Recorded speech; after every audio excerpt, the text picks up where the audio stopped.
tell people who really want to focus on cash flow management? And they say, okay, I hear what you say. That sounds okay. It sounds logical. How does it really help me from a cash flow management standpoint? Yeah, that's a really good point, Chris.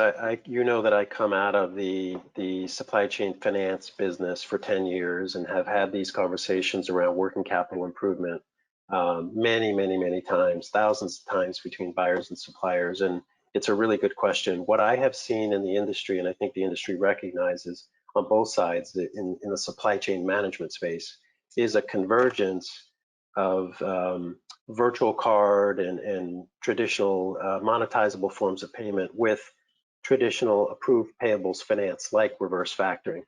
And the way I like to look at it is my value proposition or proposition to a buyer is this: look, if we can move some of your volume of payments over to virtual card and generate interchange, that interchange can be monetized or valued in one of two ways.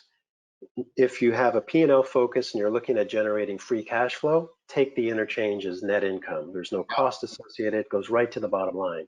If you said that I'm more focused on creating working capital, or I have a balance sheet versus a P&L focus, we have the ability to allow you to use that interchange to fund a term extension.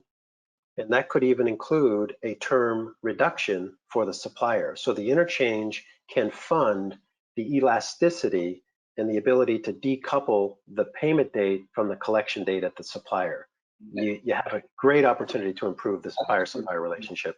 That is so, what you just said was so important. And I think it's worth diving into that last piece a little bit more for customers. I think what you're really saying is you're allowing the supplier to be paid on the same payment terms, maybe even give them prepayment, maybe even better terms, while still holding on to that cash and extending the overall payment term with a creative approach there, and still generating a lot more free cash flow with working capital. I mean, that's essentially what you're saying, right? You got it. It's exactly right. I mean, the challenge with most reverse factoring programs or supply chain finance programs, when the third party, a bank, is involved in extending the early payment. So what happens is the bank will extend the early payment to the supplier, and at the negotiated maturity date, when the payment is due, the buyer remits the payment to the bank because they are the holder in due course of that payment obligation.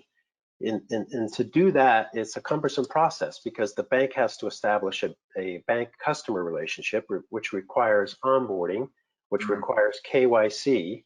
So when you use virtual card as the platform to convey the early payment to the supplier, all of that's already done by the merchant acquirer who bought the supplier onto the network. So there is no KYC. It's frictionless. We can move fast.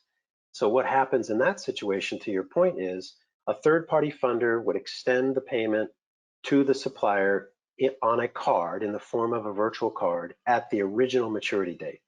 And then the buyer repays the third party at the extended maturity date. That's the decoupling of the payment date from the collection date. The supplier isn't asked to do anything different than accept their payment on a virtual card versus a check. And all this is facilitated.